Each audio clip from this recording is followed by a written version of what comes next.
Welcome again to Joe Stunner Boxing. On the DAZN card, the Maxwell, who was it? Maxwell and Dalton Smith card. On the undercard, there was a really good vacant English lightweight title fight between two undefeated fighters, Lewis Sylvester and Adam Cope. And as I say, these were both undefeated. Sylvester at that time was 11-0 coming in, 3 KOs, no draws, no defeats, 25 years of age, very flashy, lots and lots of movement, lots of flicks, and definitely the matador, not the bull.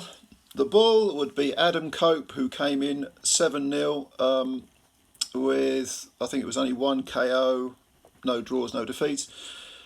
He's 27, a little bit older.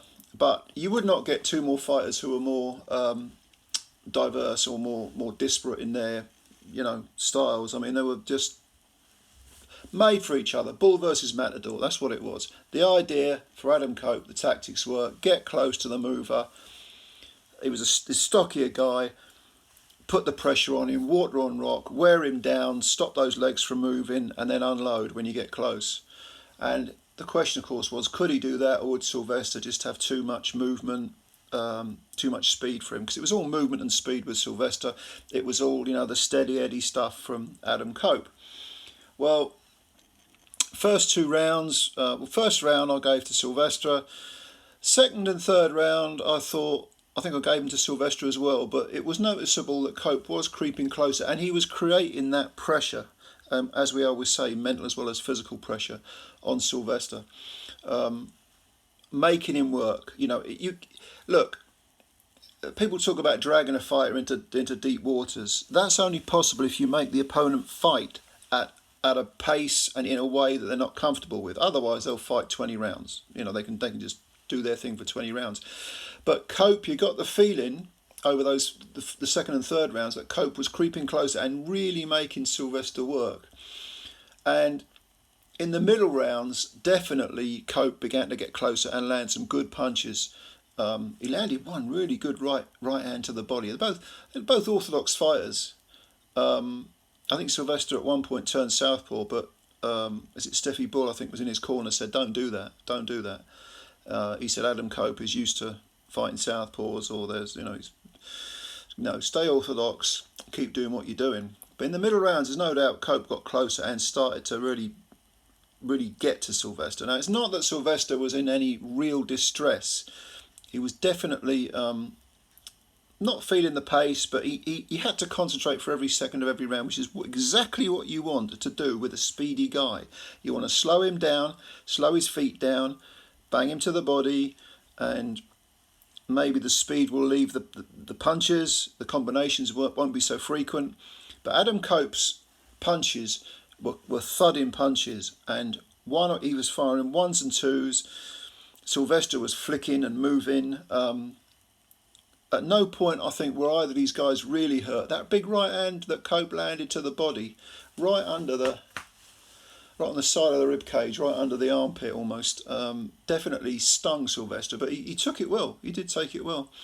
So in the middle rounds, I had Cope creeping up and pulling back the deficit, and after 8 rounds, I had this 4 rounds each. I mean, I thought it was anyone's. It was up for grabs.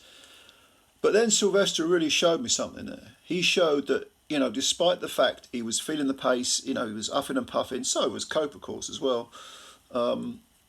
He showed that he can grit his teeth. It's an English title fight, vacant English lightweight title. So it's not 12 rounds, it's 10. Over 12, this would have been very interesting.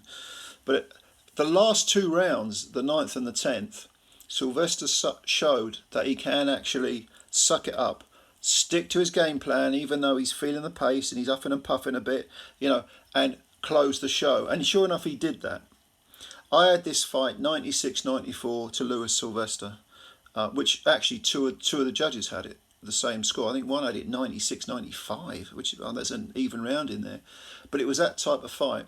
And it's one of those fights where even though, you've got 2 guys putting their undefeated records on the line, even though one of them loses in a close fight, he's going to be a better fighter for this. 27-year-old Adam Cope lost his fight But what a lesson. He's going to look back and he'll be able to study this fight and think, okay, I should have done that, didn't do that, you know. And he'll be more confident. He's done 10 hard rounds against a real slick, speedy guy. And the same for Sylvester. He will be a better fighter for this fight. He now moves to 12-0. Adam slips to 7-1. But it was one of those domestic fights that was where the styles, even though they were so diverse, so different, they actually came together very well to provide a very entertaining 10 rounds. And all credit to Lewis Sylvester. Good little fighter. Maybe obviously wants a British title shot now at lightweight. Adam Cope goes back to the drawing board. He's got nothing to be ashamed of. He can learn from this, come on strong, maybe make another run for the English title if Sylvester vacates it, or maybe have a rematch. Why not a rematch? I don't think that'll happen. I think Sylvester will want to move on, but yeah, I enjoyed this fight a lot. And like I say, it's on the DAZN undercard of Maxwell and Dalton Smith, Sam Maxwell, Dalton Smith. Go and have a look at it. Worth your time. And yeah, tell me what you think of it. Comments below as always. Subscribe to the channel if you're new. Like the video if you liked it. And yeah, as always, thanks for your time. I shall reply to your comments. Bye for now.